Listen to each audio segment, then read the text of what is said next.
Binch, a former British paratrooper, close protection operator, ex-firefighter, and currently the host of the Old Paratrooper Podcast. More importantly, he's a veteran's mental health advocate like myself. And it is a special podcast today because it's my first show. And like I said, I can't be more proud to open this one because this guy's really helped me get this up and running. So I'm proud to have you on, mate. Now, this isn't a war story podcast, brother. I want real conversations, the ones men don't usually have. So welcome. No, thank you very much for having me on. It's a real privilege to be invited on. And yeah, I kind of like what you're doing. I have a lot of time for anyone that does anything veterans related podcast. I always say, there's enough love to go around and we can't get enough people talking about sort of PTSD, men's mental health issues, veterans issues. The more people talk about it, the better. But no, thank you very much for inviting me on. It's a pleasure. Welcome, brother. So, Chris, I'm curious to know, and I guess my audience are, who are you when no one's watching? Do you even know that yet? Well, I like to think that, and I've said it a million times before, what you see is what you get. What's on the tin with me is what you get. Wasn't always that way, perhaps, but I don't have a kind of different personality with certain people and then a different one with other people. I like to think I'm the same with everyone. I'm the same on a podcast. I'm the same as I am with my missus, the same way I am with my parents, the same I am with my friends and colleagues. My rules are just be a good person, be an honest person, be a good person. Don't, kind of say, I just said to you a minute ago off air, pal, I just kind of literally said, if I don't like you, I will tell you. I won't stand there and say, oh, I really like you, and then go behind your back and slag you off. I'll make it pretty obvious. Look, I'm not a big fan. I'll tell you to your face, say, look, don't really like the way that you come across. Don't really like the way that you do stuff. I'd rather distance myself from you. Honesty is the best policy with stuff like that. That's so right. In answer to your question, genuinely, I believe what you see with me online is what you kind of get with me as a real person. And for the guys and girls out there that don't know, I actually do know Binchy from when we were kids. And, I was just thinking back then when you were talking, and I was thinking back to Red Hill Comprehensive where we went to high school for American views. And I do remember now you with a mate of ours, Gaz, and you were very headstrong, if I remember rightly, in your year. You were a little bit more advanced than the other kids, shaving wise. Physically, probably, yeah. Probably not intellectually. I'm probably a little bit behind intellectually, as everyone keeps pointing out. But no, I was kind of physically, I was 6 foot, 6'1", and about sort of 90 kilos, 85, 90 kilos as a 15, 16-year-old. So I was a big guy. So in that respect, yeah, good times, good bunch of friends. Yeah. Yeah. So listen, clearly you've been in service, then you went, doing your bodyguard in close protection, fire service after. I mean, you've been through different aspects of what a lot of people could cause PTSD. Do you feel you did pick up any of the PTSD along the route? Whether it doesn't matter if it's military, whether it's in the fire service, because you guys are pulling people out of wrecks. You're doing some nasty stuff at times, mate. Yeah, it's a difficult one. I think I've always weirdly coped, and I have been involved in some interesting stuff, whether that be in Iraq for years doing the bodyguarding, the anti-piracy, or the fire service. I have been involved in nasty kind of incidents and seen nasty things, but I didn't really think that they'd have affected me, which is weird because I do the podcast to raise that awareness for mental health issues and PTSD, but I don't really feel like I've kind of struggled. And that's the truth. I've been low with stuff. and weirdly, I went to speak to a doctor quite recently because I struggle to sleep. I don't sleep. I really kind of struggle with the sleep. And he asked me about childhood. Now, there's some stuff from my childhood I don't speak openly about that has probably caused a lot of trauma in my life. But when I told him my full story, I obviously told him the ins and outs of what happened to me as a child and what I've done throughout my career. And he was almost amazed that I'm walking around kind of the way I am without any kind of issues. Now, I'm not sat here saying that I haven't got any issues, but I just don't feel like that I have any kind of issues related to that kind of stuff, whether I'm just lucky, or whether they've not kind of manifested themselves yet.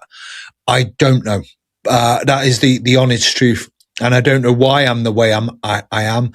I almost think weirdly that am I kind of a little bit weird in the fact that I've not struggled because of the stuff I've done, as opposed to should I be struggling? I don't know what the answer is. I can only go off how I am, and I feel okay, to be completely honest.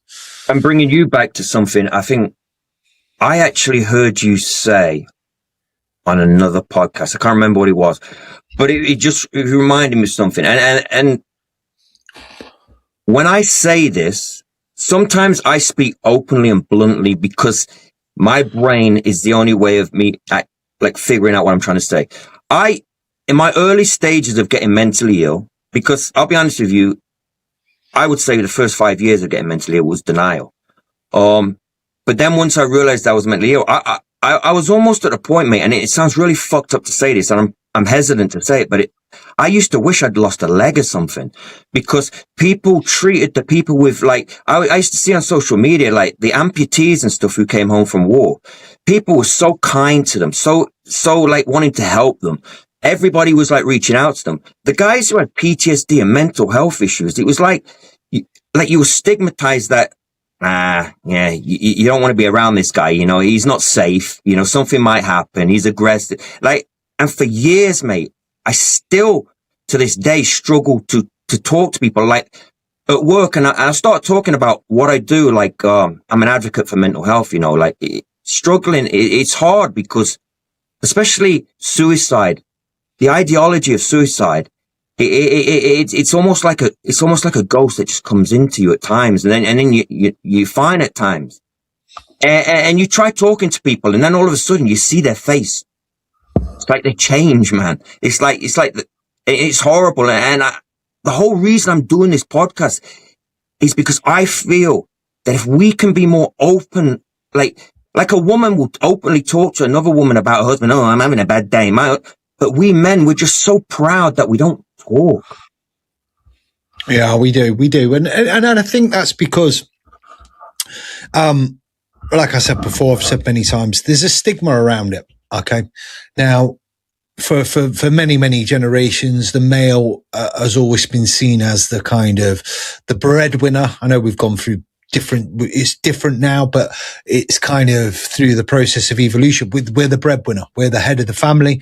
We're the strong male of the family. In most of the animal kingdom, the males are the strong, sort of independent. We support the rest of the family. We bring everyone through. So I believe that personally, males feel like they're a failure if they kind of admit defeat, and if they're struggling. So there's that aspect. And then I think from a professional, coming through the professions that me and yourself have been involved in with the military, the close protection, the fire service and stuff like that. If you go and put your hand up and say, I am struggling with my mental health, it is an instant black mark against your name, because people think, well, and like I said to you before, mental health's treated like if you're mentally ill, you're bonkers. That's it. You are crazy. You're bonkers. You're a liability. When in reality, it should be treated quite simply like we treat any other injury, a broken arm, a broken leg, right? It doesn't restrict you from doing everything. It just restricts you from doing certain things. If you've got a broken leg, you can't go and play football or whatever. You're going to have to use crutches until you get better. Then you're going to require physio. A mental health injury is exactly the same. Just because you've got a mental health problem doesn't mean that you're written off. You just need the correct treatment, what's right for you, and the correct adjustments and adaptations until you're kind of back to where you want to be and on a sort of, does that make sense? Yeah, of course. Yeah.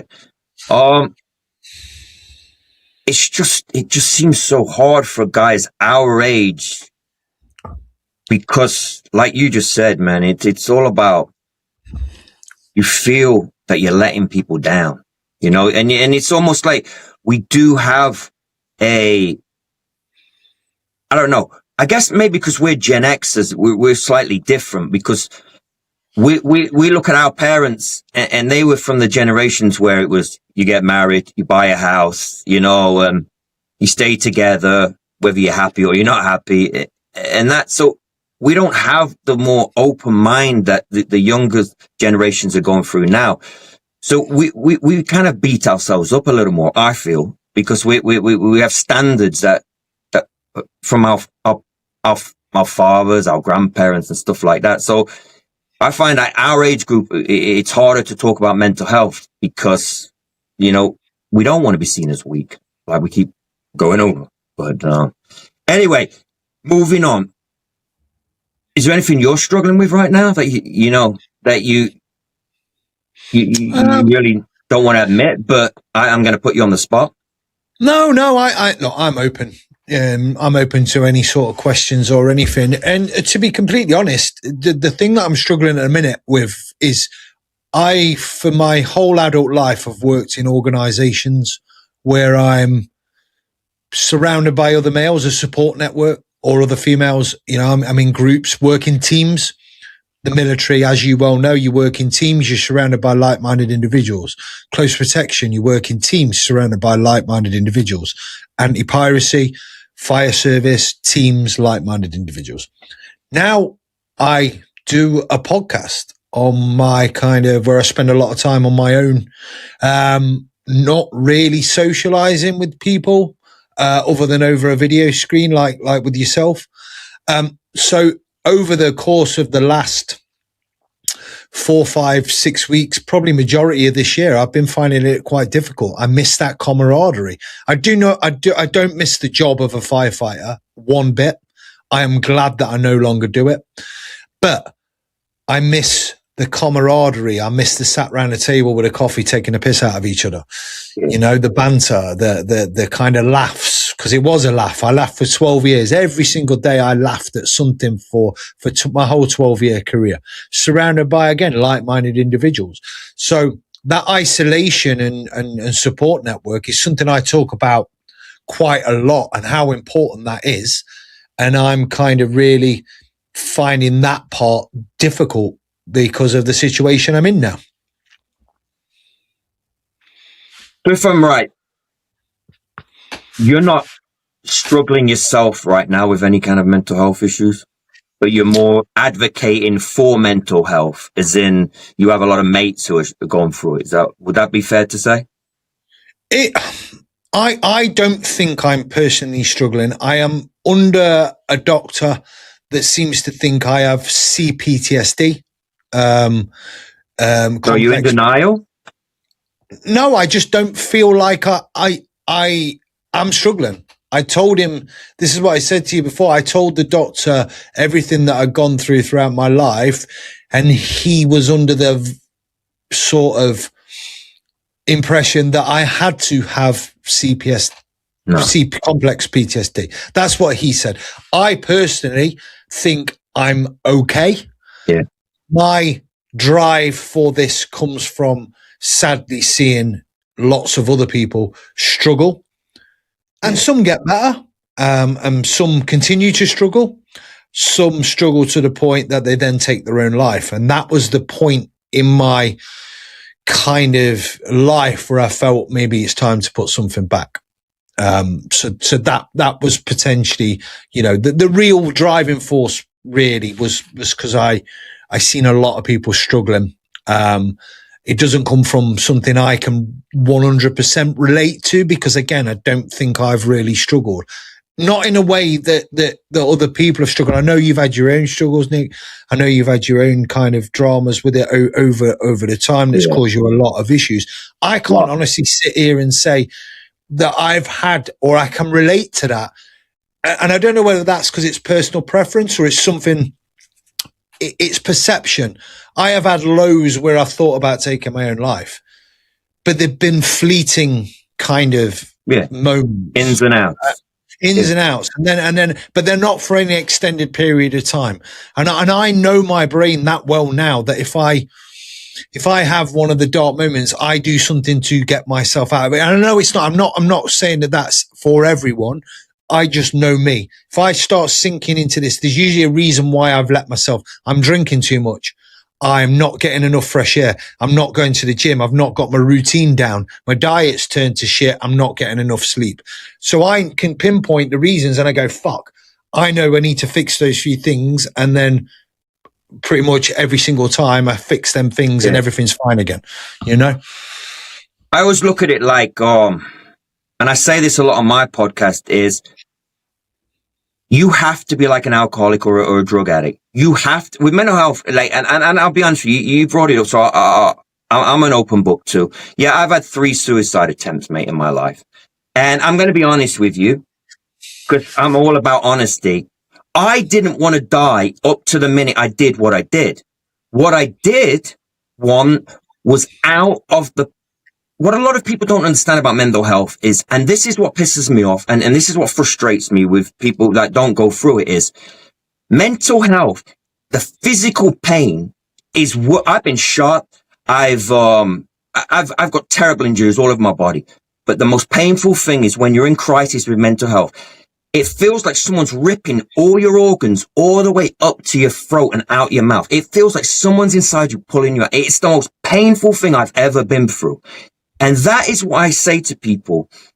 In moments of my suicide attempts, it wasn't because I dead ass wanted to die at that moment. It was I wanted out of that moment I was in. And the only way I could do it was that final moment of taking pills and then calling 911. And because everything went shit crazy after that, is, mate, I got to a point where I fucking had enough, mate. Nobody trusted me. Nobody wanted to really be deep friends with me. I've been through 4 or 5 marriages. I've got kids all over the planet. And it wasn't getting any better, mate. So, the corny as it may say, I had to take myself back to Livingston and get the shit kicked out of me in my head to go back to day one of just, because I feel that when I was in the military was the only time that I was strong and was actually a productive man. So, mentally, I had to take myself back there. And that's where the lone wolf journey for me began, was facing up to it, that I fucking had a problem and I got to deal with it the right way. And I'm sorry, this is about you, so I'll keep going without you. No. So, but that's my take on mental health. It's personal to everybody. But I do believe that there's no way you did get through all that.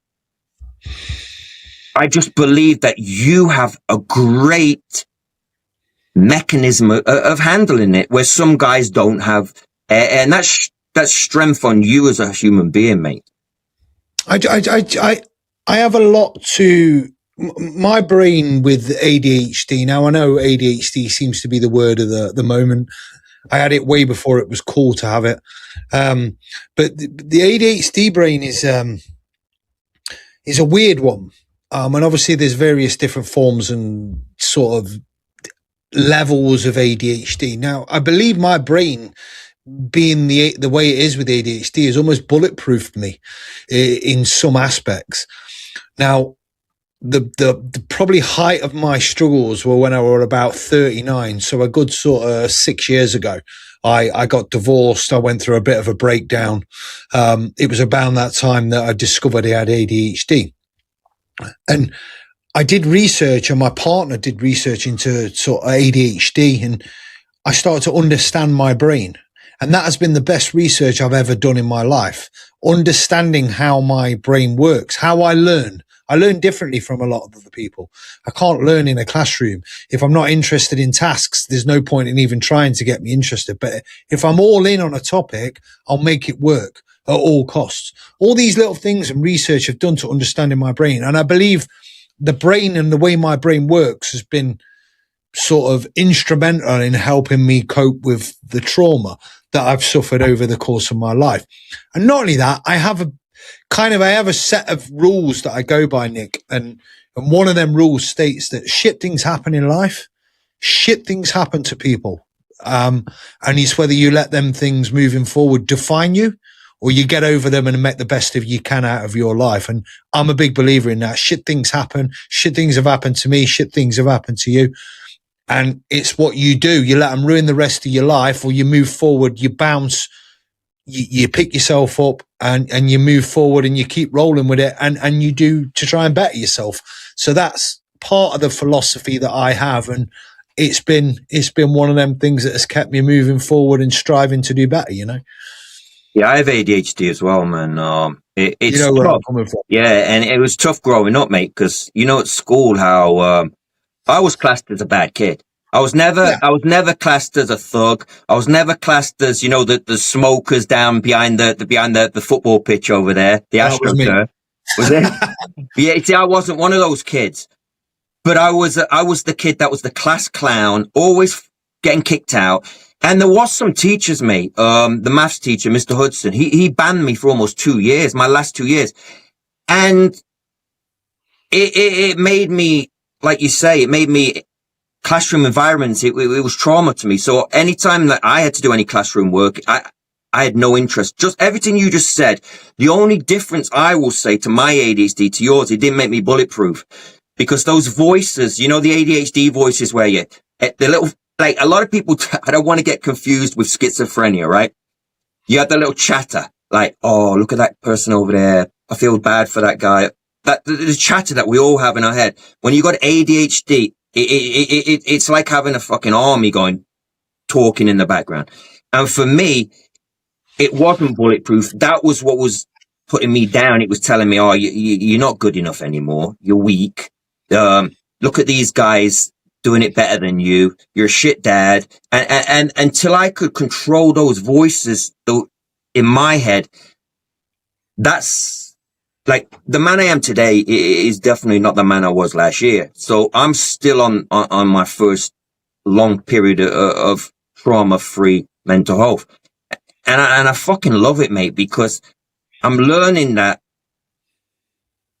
I caused everything. And when I dropped my ego, because I had a fucking huge ego, mate. I had a huge ego. People who know me from the past, I had a huge ego. And once we men can just tolerate that, brother, nobody cares how tough you are. Nobody cares how big your muscles are. Like, Nope. People actually care how intellectual you sit down and have a real man conversation and you open yourself up. That they respect you more as a man for that than all the bollocks that we've been acting on. Well, I know I have. I can't speak for yourself, but I know I've been acting on an ego for so long. And that's what brings me on to my next question. Do you think you've ever been wearing a mask? And who would actually get the real version of you if you were wearing a mask? Yeah, it's a good question. Probably through periods of growing up as a teenager, finding the person that I kind of figuring out who I was. And I think we all do that as teenagers, we kind of go through that position of fitting in. What group do we fall into? What sort of personality we are. That's part of growing up. But you talked on ego there, and no one had a bigger ego than me as a teenager. I was involved in a lot of violence growing up on the streets of Arnold and round Nottingham and every Bestwood and places like that. I was fighting every weekend. It wasn't a good weekend if we didn't go out and get in a fight. And I got a reputation as being someone that you don't cross. And I liked that reputation when I was a teenager. I really liked that. It gave me a bit of feeling of like power. It was a bit like, well, people aren't going to cross me. And I don't mean to use it for bad, like a bully. I've never been a bully. I hate bullies. But it gave me that. I walked in pubs and people were like, oh, don't mess with him because he's quite an handy lad. Do you know what I mean? He will punch you if you fuck about with him. And I like that because people left me alone and people respected me. And it wasn't until I got older. I mean, I couldn't think of anything worse now than going as a 45-year-old man and rolling around in the street with someone. I'd walk away every opportunity I got. But back then, I thrived off that. And I would say that was part of a mask. And then you get humbled when you join the British Army. You realise that in these small towns that you grow up in, you might be quite a handy lad. And then you join a man's world and all of a sudden you're like, I'm not as handy as I thought I was. Yeah. Do you know what I mean? Yeah. But yeah, there'll be elements throughout my life, probably where I've had a mask on. But I'd probably say now the last maybe 10 years, like I say, what you see is what you get with me. I'm at that stage in life now. I'm happy, I'm comfortable and content. I'm with the woman I should have always been with. Got 3 amazing children.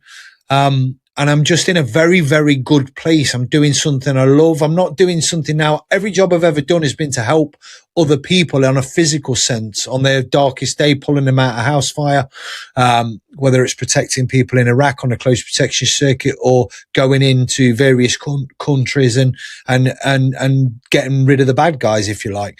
But now I do stuff on my own terms and I feel like I'm putting something back and I'm helping on a different level. And helping people sort of raise that awareness for mental health. So, yeah, I think the answer to your question, I would have said at certain points throughout my life, there would have been a mask. I'd be lying if I said there wasn't, but certainly not anymore. What you see is what you get. Yeah. I just started to go out looking for fights because it was the only thing that seemed positive. Sounds really weird to say, but I get you. I think it makes you feel alive, and that'll be part of ADHD as well with the low dopamine. So we go out and we try and bring our dopamine levels up because our dopamine sits here, okay, when other people sit here.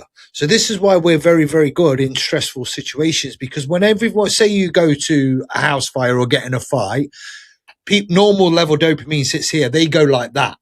Yeah. Yours with ADHD comes up to just that of what a normal person's would be. So you're calm in a stressful situation. Yeah.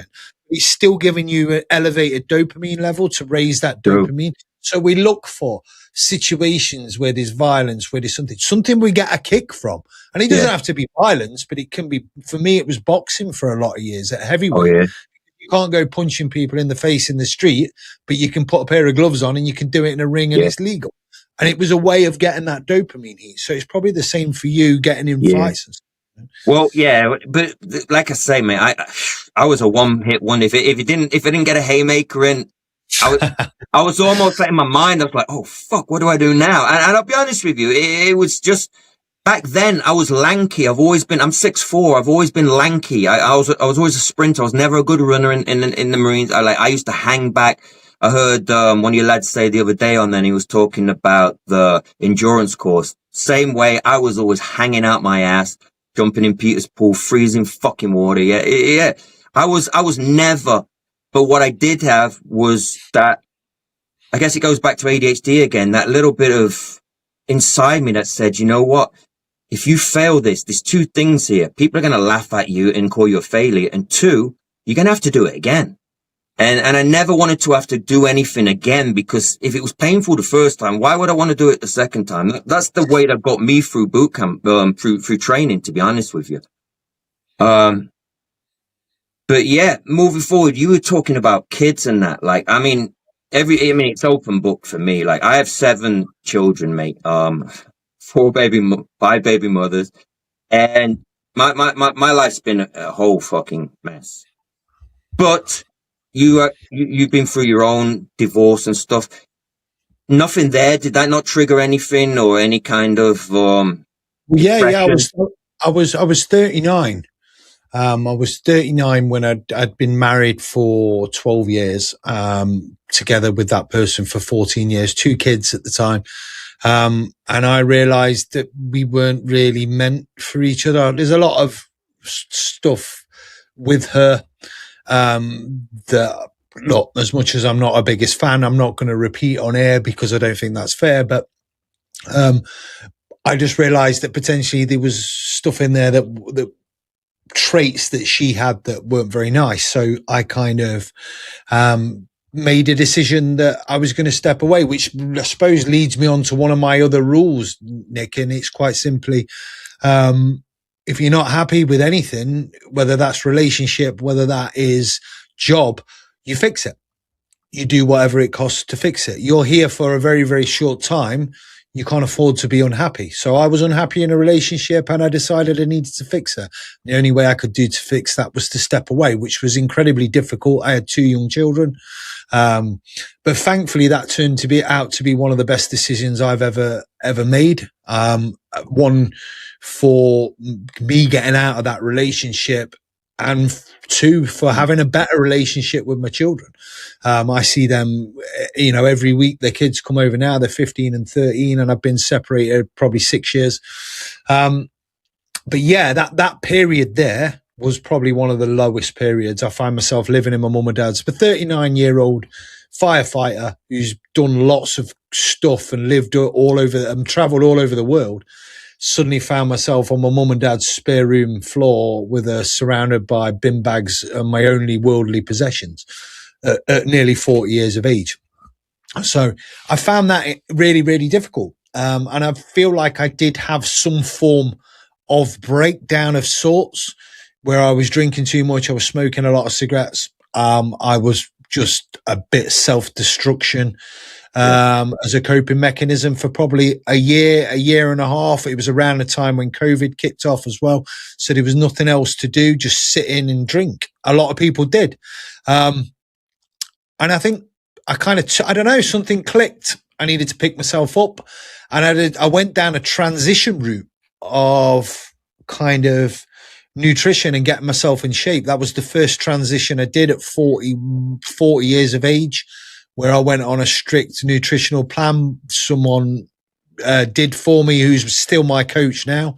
And I got in really, really good shape, less than sort of 12% body fat, abs, fit as a fiddle. And I've done 3. I'm on one now. I'm on my 3rd one. And subsequently, they helped me. Once my diet's on point and my water consumption's on point and my training regime's on point, everything else falls into place. That's what I find. That's what works for me. And that's why you'll always find me on and off nutrition plans from probably now until whenever. You touched on 2 points that I'm going to come back to right now. The first one, before I forget the other one, is I'm a great believer, and I tell a lot of people, especially around me and on my podcast, that our body basically runs off our mind. So if you get your mind in check, strength, strong mind, your body's going to follow. Yeah, I get it. Some people are disabled. Some people have ailments. Some people have injuries. But it's like anything in life. If your mind tells you it doesn't matter, you can do it, buddy. You're gonna do the best you can to follow suit. And then it brings me back to the other point that you meant earlier on about self-destruction. And that is a key point, because I do feel that a lot of men, guys who are in like the Royal Marines, the parachute regiment, or any of the top class military units, when they leave, we call it going outside. And what happens is, say, for example, on a Friday, you're that guy walking around with your maroon beret or your green beret. It gives you that makes you feel a big guy. It gives you that. It does. I don't care what anyone says. It makes you feel good. Monday, you don't have that no more. And it's almost like jumping off a fucking cliff, because you're like, oh shit, I'm nobody anymore. And I know people say, oh, you're always somebody, but you do feel that. And then you start to feel like, what is this? Pour me out here. And then you start to regret leaving. And then that's when the destruction starts to happen, because you start, like you say, people start drinking, people start fighting, people start doing stuff that maybe they couldn't do in service because they can get away with it now. And you're not getting drug tested. You're not having to go before the commanding officer. Like, if you get into trouble, it's all on yourself. And it is an easy path for veterans, because like I said a minute ago, when you go outside, I got to a point where I just didn't feel that anybody understood me in the military anymore. I didn't understand my family understood me anymore. And I was tapped out. And when I left the military, like, I was a ghost. Nobody heard of me. And I went on a terrible destruction for 10 years. It's easy to do. I've heard on numerous podcasts the same thing with a lot of your guests. And you know what the problem is like, going back to that resentment again. Like, to be honest with you, in America, it's called a GI Bill. And they give you the GI Bill. And I think you've got, nobody quote me on this, but you've got X amount of years to use it. So you can go outside and you can find yourself again and figure out if you want to go to college, if you want to do this, you want to do that. Whereas I don't remember too much because it is almost 20 years ago now since I've been outside. And so what I'm trying to say is we in the military should be figuring mental health, mate, because like people going outside mentally ill is worse. People just don't, like, nobody understands what it means to go outside. And I tell a lot of lads, and you see a lot of lads self-destructing when they get outside because they don't have anyone. Yeah, no, I get you. But I think there is a lot of that. Like I said before, structure and purpose. You take away them two things, belonging, structure, purpose. You know, the purpose of being in one of them units, you're important. You know, rightly or wrongly, you're doing an important job. You're in an important unit. You've strived, you've struggled, you've sacrificed to be there. And you've made the grade where many didn't. So you're important. You're an elite soldier. So when you step away from it, suddenly you're not important. You're not purpose. And it's easy for that to play tricks on your mind and play havoc with your mental health. Now, where I'm a little bit different is I never really had that break. I went straight from the military into CP, into Iraq, working in teams with ex-military bods. So it was like a continuation of the military. And then when that stopped, I went anti-piracy, working in teams on ships who are ex-military. And then I joined the fire service where there's a lot of ex-military working in teams in stressful environments. So I never had that break. I had a slow sort of, I don't know, decompression, if you like, from the military, where I've kind of gone pigs and troughs, if you like, all the way through to the point where I'm now comfortable with leaving those sort of at 45 years of age. I'm now comfortable leaving that world behind me. I feel like I've done a lot of stuff. I feel like I've achieved a lot. And now I'm happy to step away, and I'm stepping away on my terms, my decision to walk away from the fire service, to do what I do now, what I believe in. What I do miss is the same sketch though, the camaraderie and that, you know, the being around the individuals and sat around that table, decompressing after jobs, moaning, having a laugh, all that kind of stuff. And the problem we have with the generations of today is the pubs are a thing of the past. You know yourself. I'm not saying alcohol is necessarily a good thing. There's loads of people that use it as coping mechanisms, but the going out to public houses and bars is a social aspect for a man that you go and you talk to other males. It's like a therapy session. Now in the UK, the pubs are closing. All your local pubs are closing. The nightlife is non-existent. When we were growing up, Nick, you'll remember, you could go out any day of the week and a bar would be busy. A pub would be busy. You go out on a Saturday now, it's not busy because people can't afford it. People are sat at home watching Netflix on their mobile phones on social media rather than being out and socializing. And I think this is half the battle that's causing or not helping with the current mental health epidemic. I agree with you, mate. Yeah, I used to hang out in Southall, Southall, in place. The Crown Hotel. It was called, the pub. But it's true what you say. Like, the group of guys that were all together, we used to be called the lads. That's what the people would call us, the lads. Like, it was everyone used to march around from pub to pub in that group, and it was like, you don't see that anymore. Like, it's weird because you just got my mind ticking there, but it's true. You don't see anything like that anymore. And it was like, even if you're having a stressful week, you'd go down the pub before you went home and you'd unload it with somebody sat round the pub. and you say, fuck, I had a bad day at work today. You should have seen what happened. And then somebody would be like, oh, yeah. And by the time you'd left 3 pints later, because it was always a 3-pint rule for me, and then you'd go home. And yeah, it was almost like mental health. Like, it was like almost like a session. It was a therapy session. It's a therapy session, and it's good. You all sat around, you talk, you had a pint, that environment, and it helped. And we don't do it enough anymore. It's kind of frowned upon. You don't go out, the drinking, the men.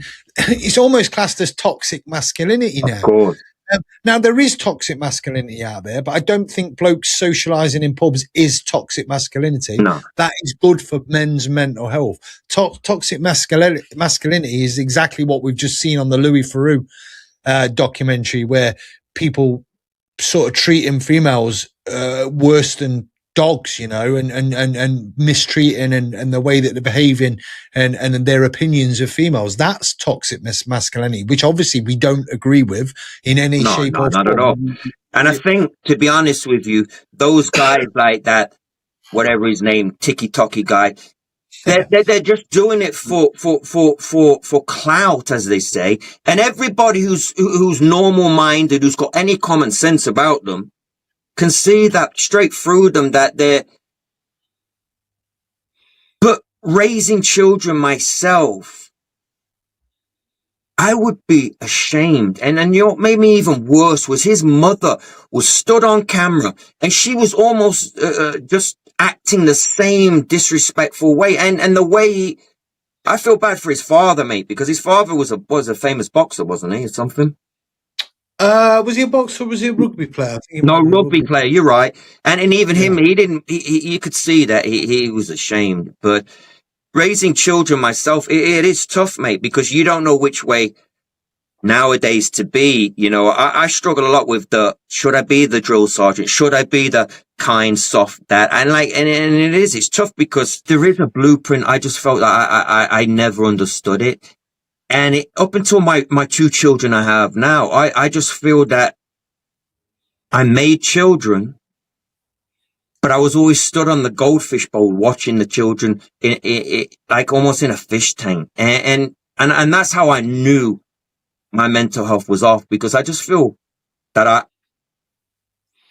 don't know. I feel ashamed of myself, mate. I feel ashamed of myself bringing kids to the world and then creating something that I frown upon on other men. But the thing is with that is there is no, you touched on it there. There is no blueprint. There's no set of instructions of how to be a good parent.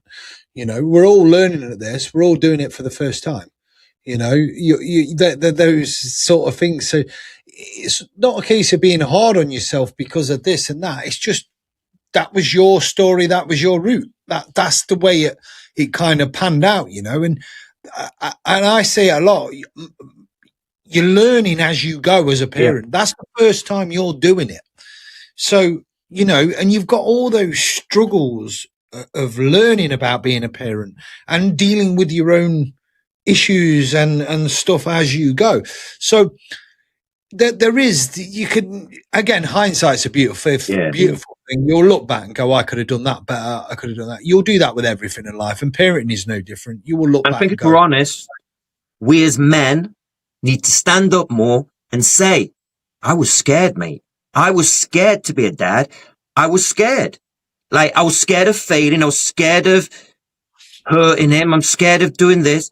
But we don't. And yet again, it goes back to ego. Like I was scared, mate. I was scared that I was failing. I was scared it was something I didn't know I was doing. And I was scared. But bringing me back to where we're at today, I am so glad I went through every shit journey I've been through, because I wouldn't be sitting on this podcast today. And you brought this up a minute ago about you're happy. Mate, I say this to a lot of people, mate. Since I've been doing my podcast, I feel free. I feel happy, because what I feel I'm doing is, by my voice getting out here, it's showing men that it's all right to cry, because I cry a lot in silence, mate. I do. It's okay to talk about your past and not be ashamed of it. And it's okay to be open. And that brings me on to my next question to you is, why did you start your podcast instead of staying quiet, mate? And going back to, what do you think a guest has said to you on all those, how many shows you done now? 105, I think. And what's something that, out of all the guests, I'm going back to, because I remember your first podcast was that Australian boxer, and then you've gone all the way up to today. I don't remember your last one, but is there anything that one guy has said to you, and why did you start your podcast? So the real reason I started the podcast, like I say, I started as a hobby, still a firefighter at the time. And it was getting to a point where I'd read about suicides in the veterans community all the time on social media. I wasn't big on social media, as in not me personally. I didn't go on social media a lot. I came off it for a lot of years, especially through while I was getting divorced. Couldn't be bothered to be on there. It was just negativity that I didn't have time for. So when I started thinking about the idea of a podcast, I introduced myself back onto social media. As you need to go on social media, I'm not a massive fan of it, but I understand if you're ever trying to promote something, it's a good marketing tool to be able to promote what you're trying to promote and to get them messages out there. I believe it can be used for positivity, as it should be. And I was seeing a lot about stories of sort of every other day on various groups that I was on social media. It'd be another veteran's taking his own life. And coupled with that, I have lost a lot of close friends that I work with in Iraq, that I work with in the parachute regiment, that I've served with in the fire service, that sadly got to that point, and that horrible point where they felt that they had no other place to turn and either attempted to or succeeded in taking their own life due to mental health struggles. So I was a bit like, what can I do to raise awareness? You know, what can I do? And it started off as a hobby, Nick. I'm not going to lie. It was never meant to turn into something that I do full time or as a business. It was meant to be as a hobby, whereas to run along the fire service, I was going to be a firefighter. I could have retired in about 9 years' time at 55 from the fire service. And yeah, it kind of got to a point where it was different things were happening with the podcast. It was generating quite a bit of hype. It wasn't massive, but it was building.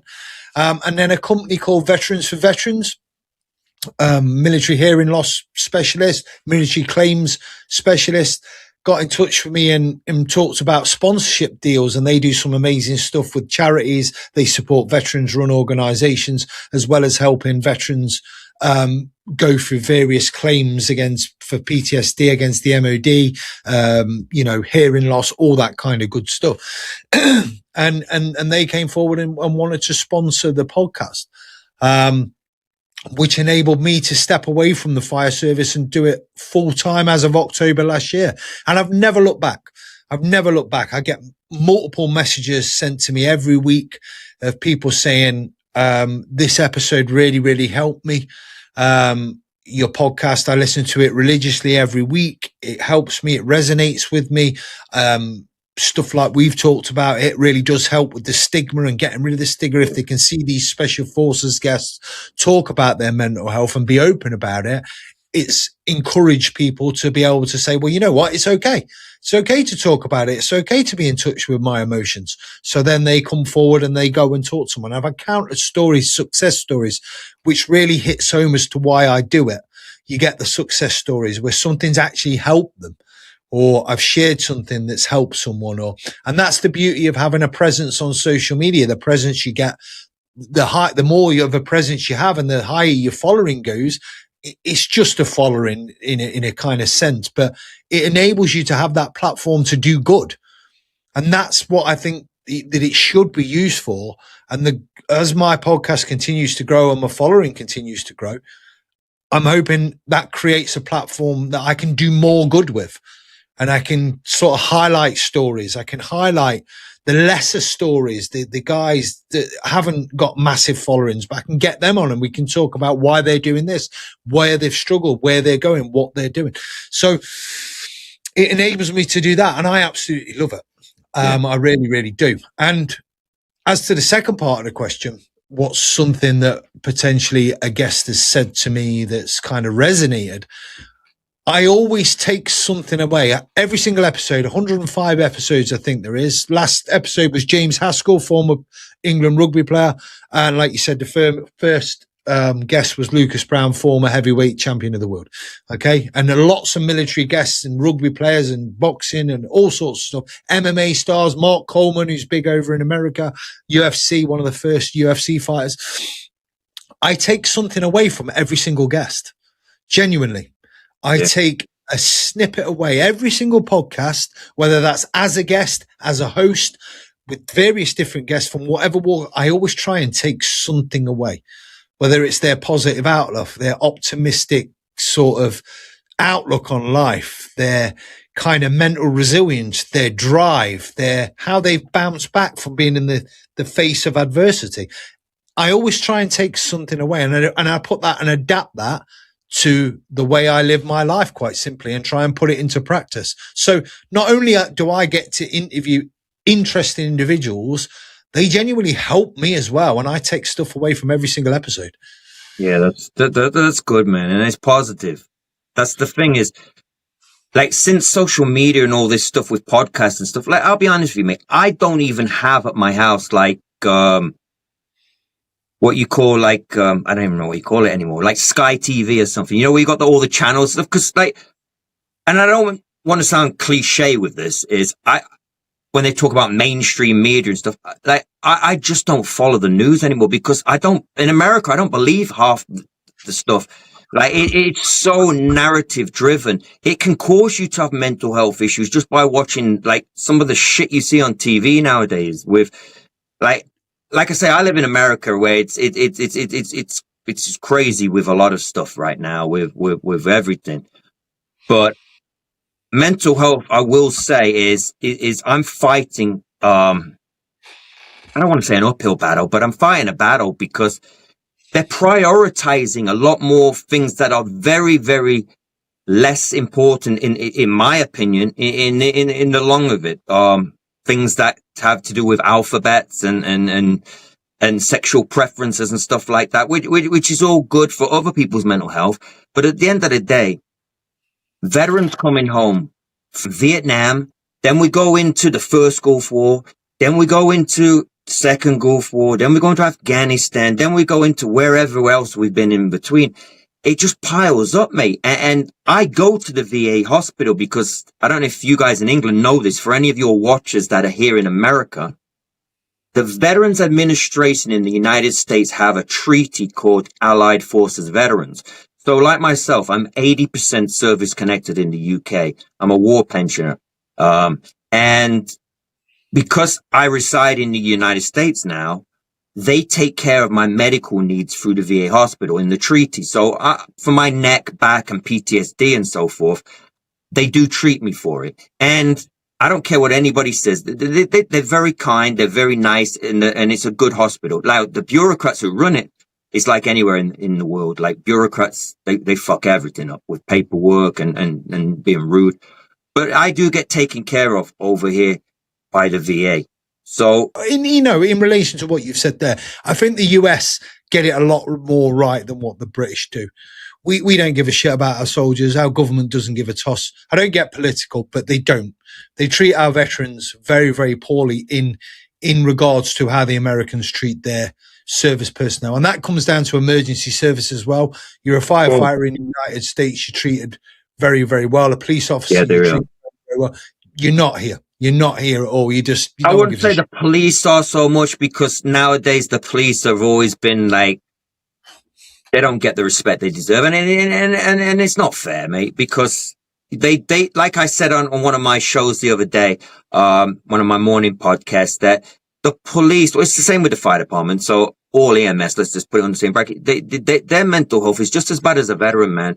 They're seeing stuff every shift that, like, people are not seeing in their lifetime. So we do need to EMS need to be involved in whatever mental health, because it's not just a blue line, a red line like they do in America. It's mental health for everyone.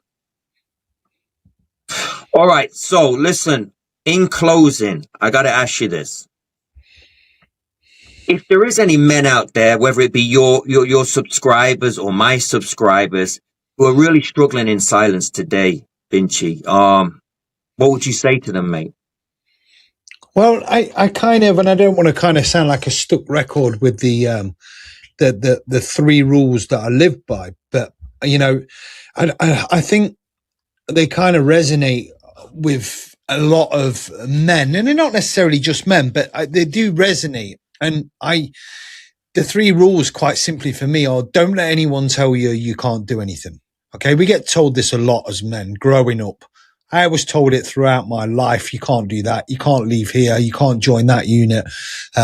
You'll never get in the fire service. You'll never do that. You can't box at heavyweight at that age because it's just wrong. And I went and did it anyway, and I proved people wrong. So it is a bit like, do you, don't let anyone tell you you can't do it. Go and try for yourself, and you will fail. You will fail. It's undoubtedly you will fail numerous times along the way, but eventually you will succeed and you'll be better off for it. So yeah, don't let anyone tell you you can't do anything. You can achieve anything you want at any age.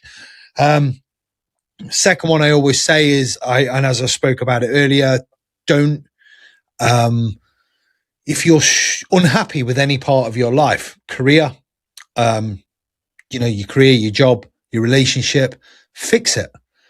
You have the power to fix it. It's not easy. It's going to be a horrible road of divorce, unsettling times, upheaval of your life, changing a job and maybe taking less money, but you'll be fine. You will be fine. And 9 times out of 10, it'll be for the best. So yeah, if you're unhappy in any aspect of your life, you fix it. You're here, but a blip in time. You haven't got time to be unhappy or waste it. So you got to do stuff that makes you happy. And the third one, which I think is the most prevalent one in all of them, would be, if you're struggling, seek help. Whichever way you need to seek help that suits yourself, that suits you, the way speaking to a family member, speaking to a stranger, speaking to a loved one, speaking to a friend, whichever way you need to seek help, you seek help. It's not a sign of weakness. It's no stigma surrounding it. You go, you talk, you seek help. You will feel better for it. But also it starts at home. You've got to take steps to correct it. You've got to take steps. You've got to get yourself out in the fresh air. You've got to put down the bottle. You've got to kind of do stuff to engage your brain. Get yourself a routine. Take small steps. But whatever happens, if you're struggling, reach out and talk to someone. That would be the strongest advice I can give to anyone. Don't suffer in silence. And I'm going to add on to that, something from my side, as someone who has struggled, is stop sitting there watching other people's lives on social media, because you don't know what they're going through at that moment, right? You may watch 10 seconds of their life, their car, their house, and realize that it's freaking AI, mate. But you've based your life on, I fucking hate that person. He's always got the best cars listen. If you're sitting there watching someone else doing it out there, you're not doing it. The moment you stand up and, like you said, get that fresh air and realize something that's touched me. I put a post up last night, and it's got my son on it, and it's a motivational thing. And it basically says something to the words to the effect of, I pick him up and I hold him because I don't know how many more times I'll get to hold him, because he'll be standing up soon and he'll be carrying his own weight, his own burdens, his own life. And I won't be strong enough to hold him. And it made me cry for the whole, I've watched it 6 or 7 times and I cry every time I watch it, because it's true, mate. And closing out on this is the truth, mate. Everything that happened yesterday, it's gone. It's gone, guys. It doesn't matter in the long of it. It's gone. You can't repair it. You can't bring it back. Today, every second of today before you go to sleep, cherish it, because tomorrow you may not wake up. God forbid every single one of you wakes up tomorrow, but it's not promised. And even if it is promised, it's already set out for you. So enjoy today, because I tell you, it is a wonderful world out here if you just shut down the negativity that you cannot do good. Absolutely. No, I agree. And the world is there is social media out there and stuff, but it can be used for positive stuff. Absolutely. Look at us. I know. Well, exactly. And I'll leave this thing. And I have one thing in my kitchen, and it says, in a world where you can be anything, be kind. That's the first thing. Just be kind to people, help people, because I believe in karma. You help other people, it goes full circle, and good things will come to you. And the last thing I'll touch on, got it tattooed on my knuckles, quite simply, don't be a cunt. DBAC. Quite simply, don't be a cunt. Because if you are, people probably won't like you. And we can't finish on a better word than that, because that's my favorite word in America. Binchy, it's been a brilliant first podcast, mate. Yeah, I know I'm a little nervous at times, but that being said, it's been a great podcast, and hopefully we'll talk again soon on this. Obviously, we'll talk together because I speak to you most days. It's been a pleasure, mate, and thank you. And I want to say from the bottom of my heart, your link will be in my description. Guys, follow this guy because he is a legend. He doesn't bullshit, and he's a great podcast to follow. Have a blessed one. No, mate, thank you so much for having me on, mate. It's a real privilege. And we'll stay in touch and keep doing good things, brother. You take care. God bless, brother.